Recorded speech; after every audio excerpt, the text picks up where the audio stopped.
सोचो कितने बड़े बड़े धनी मानी ऐश्वर्यवान कीर्तिवान इस संसार में हुए, कौन जानता है। चले हम तुम सबको जाना है, जाने की तैयारी कर लो। जो पहले से तैयार न थे पछता पछता कर चले गए।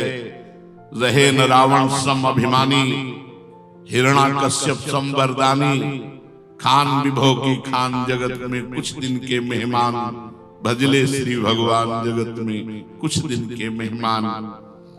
बड़े बड़े ऐश्वर्यशाली कीर्ति बलशाली ये सब नष्ट हो गए। क्या उनके साथ ये जमीन गई, महल गए, कुछ धन गया, कोई व्यक्ति गया, प्रतिष्ठा गई? नहीं। इन नश्वर चीजों में उन्होंने अपने दिव्य समय को नष्ट करके दुर्गति प्राप्त की। ऐसा न समझा जाए कि बड़ा आदमी है तो सदगति प्राप्त करेगा। सबसे बड़े पद में त्रिभुवन का पद है, सबसे बड़ा इंद्र पद। इंद्र पद में महाराज नहुस गए, वासना से प्रेरित होकर माता सची के लिए गलत भावना की तो अजगर की योनि को प्राप्त हो गए। बड़े बड़े यशस्वी प्रतापवान हुए, उनके साथ कुछ नहीं गया और इसी यश और प्रताप में भगवान को भूल करके अपनी दुर्गति का कारण बन गए। विचार करो, रावण से प्रतापी, हिरण्यकश्यप से वरदानी, विश्व विजयी, सहस्त्राबाहु अर्जुन, तुम्हारे तो 2 भुजाएं, उसके तो 1000 भुजाएं थे। इस धरती को जो त्राहिमाम बुलवा देने वाले बलशाली थे, आज उनका पता नहीं। फिर तुम किस बल पर भगवान को भूल रहे हो? किस लाभ के लिए तुम भगवान का भजन छोड़ देते हो? ये लाभ सब झूठा है। अभी मरो तो तुम्हारा बैंक बैलेंस, बिल्डिंगें, जो भी सब झूठा, सब झूठा। उमा कहूं मैं अनुभव अपना, सत हरि भजन जगत सब सपना। सत्य वस्तु, सत्य कमाई, सत्य धन, भगवान का नाम। जितना आपने जप लिया उतना ही सत्य, बकाया सब झूठा, सब व्यर्थ। सोचो, तुम्हारे पिता, तुम्हारे पितामह, घर के बड़े बूढ़े सब कहां गए? मृत्यु के गाल में सब समा गए।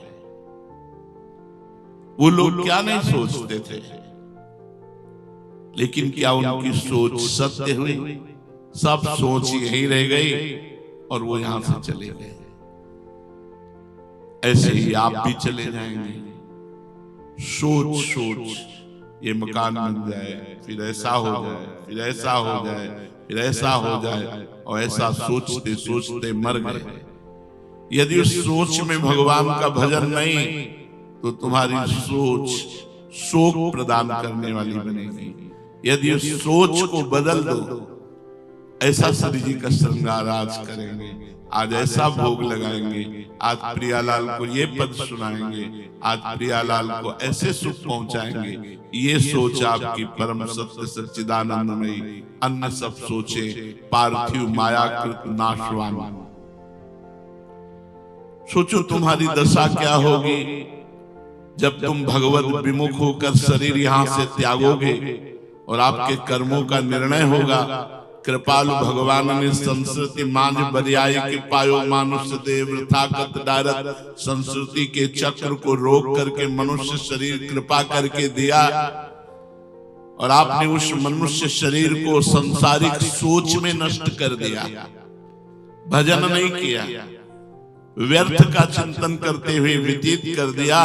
तो जब मालिक के दरबार में पहुंचोगे, तुम्हारा हिसाब किताब होगा तो दुर्गति हो जाएगी, तुम्हारी दशा बिगड़ जाएगी। इसलिए देखो, तुम्हारा ये यौवन, तुम्हारी ये जवानी, तुम्हारा रूप, तुम्हारा धन, तुम्हारा सम्मान, ये सब यहीं रह जाएगा। ये सभी वस्तुएं नष्ट होने वाली हैं और तुमसे निश्चय ही इनका वियोग होगा, चाहे जो प्रिय वस्तु हो चाहे व्यक्ति हो। मृत्यु लोक वियोग स्थली है, संयोग स्थली नहीं है। ये ऐसे है जैसे रेलवे स्टेशन, प्याऊ, गौशाला, धर्मशाला। अपनी रात काटी धर्मशाला में, अपनी अपनी यात्रा की, पानी पिया अपनी अपनी यात्रा, गाड़ी आई अपनी अपनी यात्रा में स्टेशन। ऐसे यहां समय व्यतीत करना है भगवान का नाम स्मरण करते हुए। जो जवानी के चक्कर में पड़कर पाप करता है, धन के चक्कर में पाप करता है, उसका वियोग इससे तो होगा भी, जवानी से भी, धन से भी, लेकिन दुर्गति पक्की।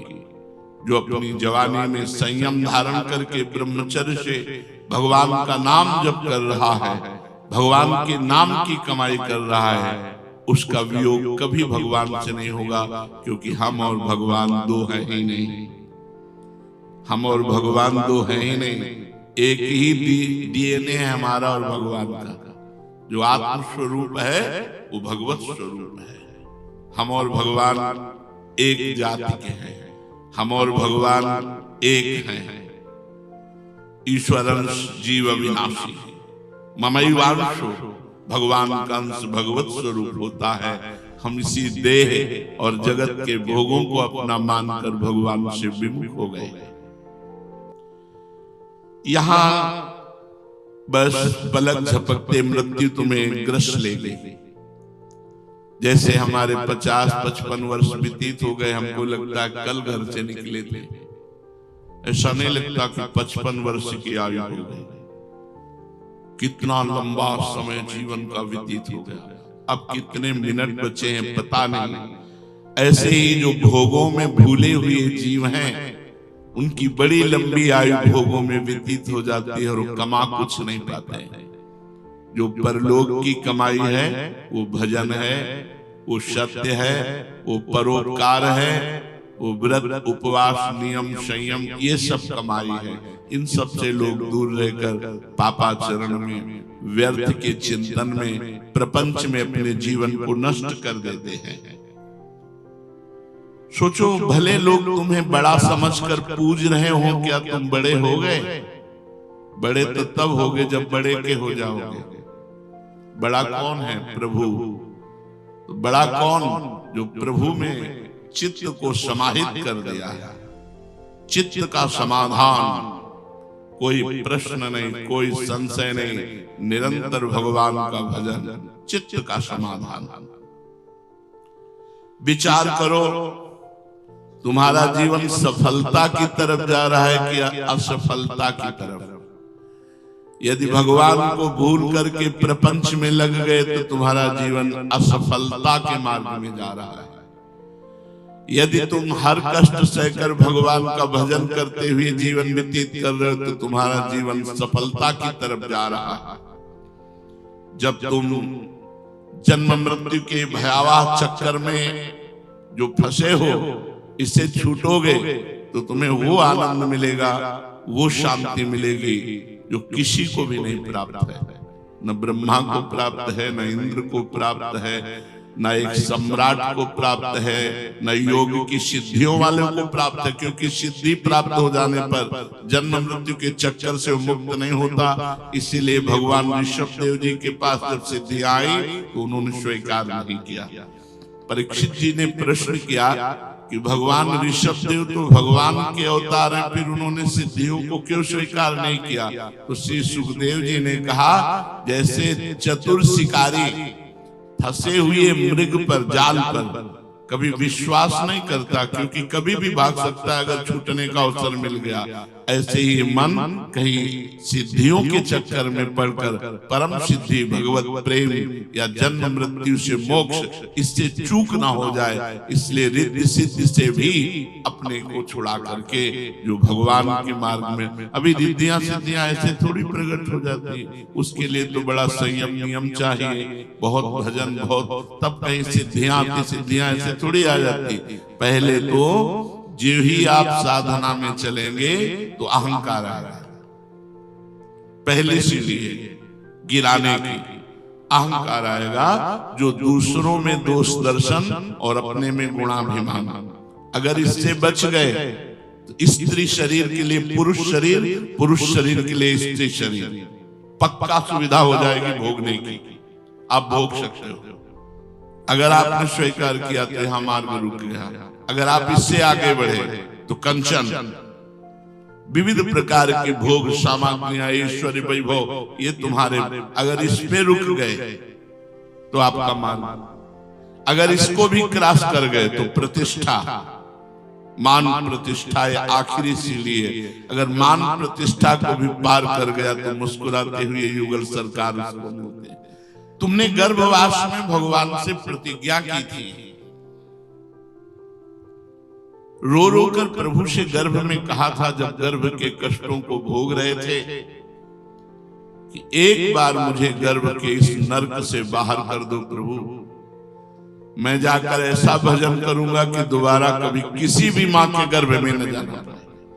प्रभु, इस मनुष्य जीवन में स्त्री मां के गर्भ रूपी नरक से मुझे बाहर कर दो, मैं बाहर जाकर खूब भजन करूंगा।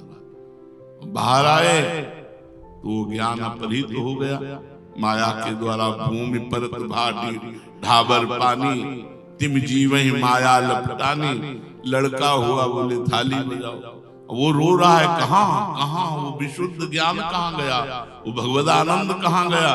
बस नाल छेदन हुआ, गाना बजाना शुरू हो गया। अब फिर वही मोह जाल डाल दिया गया। ये मम्मी, ये तुम्हारी मौसी, ये तुम्हारा, बस फंस गया जाल।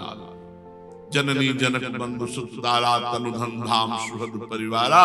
फिर इसमें ममता कर लियो। ये भूल गए कि गर्भ में मैं अकेला जब कष्ट पा रहा था तब मेरे प्रभु ने आनंद दिया, और उन आनंद सिंधु से वादा करके आया हूं कि एक बार चांस दे दो, मैं आपका भजन। वो भूल गया, सब भूल गए, सब लोग भूल गए। उसे जगाना है, उसे फिर पुनः जागृत करना है। वो बात जागृत होती है संत समागम से।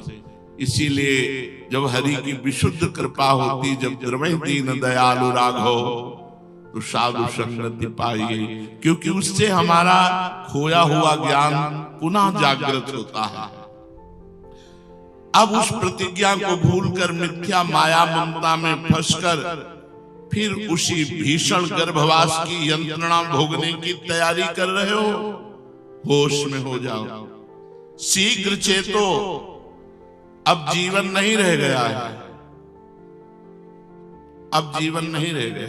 50, 55 वर्ष, 40 वर्ष, 30 वर्ष, अब पता नहीं 30 सेकेंड है कि नहीं। क्या पता था उनको कि काल 1 मिनट में हमारी सब मनोरथों में पानी फेर देगा। कोई चिंतन कर रहा होगा कि अमुक जगह जाकर ऐसे अमुक से मिलेंगे, अमुक, सब मिट्टी में मिला दिया।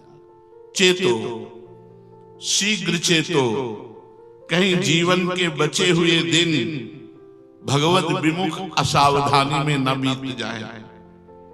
तुम्हारे हाथ बहुत बढ़िया अवसर लगा है। फिर 83,99,999 योनियों में जो नहीं कर सकते, वो केवल है भजन, वो मनुष्य योनि में कर सकते हो। स्त्री भोग का सुख तो हर योनि ले रही है, रसेंद्री का खान पान का सुख हर योनि ले रही है, सोने उठने बैठने क्रिया पारिवारिक संबंध हर योनि ले रही है। एक एक सुकरी के 20-20 बच्चा, खूब ये सब निद्रा भय आहार मैथुन, इसका तो सारे संसार के हर जल चैतन्य में सब फैला हुआ है। एक सुख है भगवदानंद, वो केवल मनुष्य शरीर में ही प्राप्त हो सकता है, अन्य किसी योनि में नहीं। देखो अब तक जो भूल हो गई भगवान क्षमा कर देंगे। एक एकांतिक में प्रश्न करता धर्म को कोष्ठ है, मैं धर्म करता हूं फिर भी मुझे इतना भगवान ऐसा। जब कोई धर्म और भगवान की तरफ कड़वे शब्द बोलने की चेष्टा करता है तो हमारा हृदय दाह से युक्त हो जाता है, ताप युक्त हो जाता है। क्योंकि करुणा में भगवान की करुणा को न समझ करके तुम ऐसा, तुमका पूर्व जन्म की छोड़ो, वृंदावन में बैठे हुए इसी जन्म का रजिस्टर निकालो अपने पापों का, और तुम न्यायाधीश बनो, और तुम देखो कि तुमने क्या क्या किया है, क्या उसका दंड विधान होता है, और वो कर्म तुमने किए फिर भी तुम सुख चैन से हो, इसमें भगवान की कृपा है या भगवान का न्याय गलत है। हम कहा अगर अपने जीवन को देखोगे तो इतना केवल कह सकते हैं, अपने जीवन को देखने के बाद इतना कह सकते हैं कि प्रभु क्षमा करो, बस आपकी कृपा की ही बात है, मैं किसी योग्य नहीं। ईमानदारी से सब लोग देखो, उनकी कृपा और अपनी उद्दंडता, अब भी देखो उनकी कृपा और अपनी उद्दंडता जब हम देखते हैं तो इतना ही केवल हम कर सकते हैं।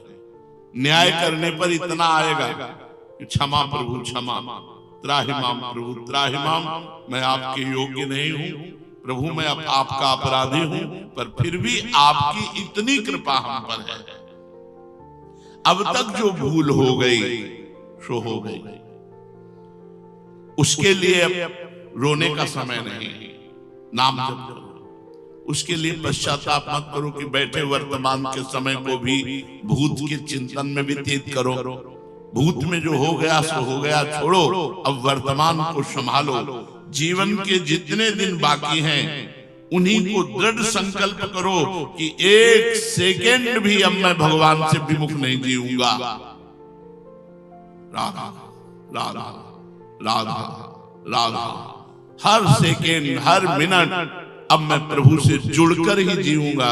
अब विषय भोगों से, संसार से, किसी अन्य क्रियाओं से भगवत विमुख होकर नहीं जीऊंगा। क्रियाएं तो करनी ही पड़ेंगी संसार में, कर्म तो करना ही पड़ेगा, पर माम अनुस्मरण युद्ध, मेरा स्मरण करते हुए कर्म करो तो जीवन को सफल कर लोगे। ऐसा अवसर बार बार नहीं मिलने का, इस परम लाभ को प्राप्त करने में आलस्य मत करो।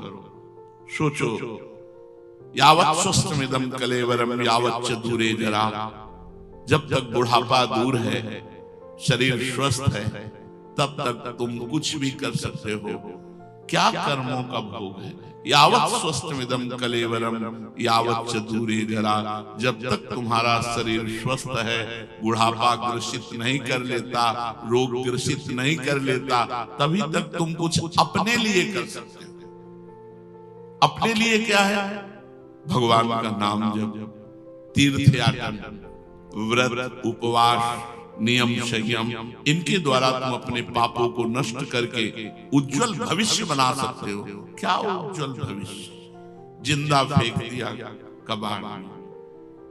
कर्म देखो, उनके कर्म फेंकने वालों के, और उस जीव का कर्म देखो कि शरीर की त्वचा सड़ रही है, कोई औषधि नहीं, और कम से कम कोई पानी तो पिला दे, तो कूड़ा घर में फेंक आए, जहां कूड़ादान रखा होता है बड़ा बड़ा टाली वाला, उसी में फेंक दिया। सोचो, जब तक तुम्हारा शरीर स्वस्थ है, इंद्रियां सशक्त हैं, मन प्रबुद्ध है, बुद्धि काम दे रही है, तभी तक तुम भगवान का भजन कर सकते हो। अगर भगवान के भजन का अभ्यास स्वस्थ अवस्था में नहीं किया तो आप रोगी शरीर में नहीं कर सकते, बुढ़ापे में नहीं कर सकते। इसलिए बहुत सावधान होकर एक एक क्षण श्री भगवान के चिंतन में, भगवान के भजन में व्यतीत करो। यही जीवन की परम सार्थकता है। श्री राधा वल्लभ लाल।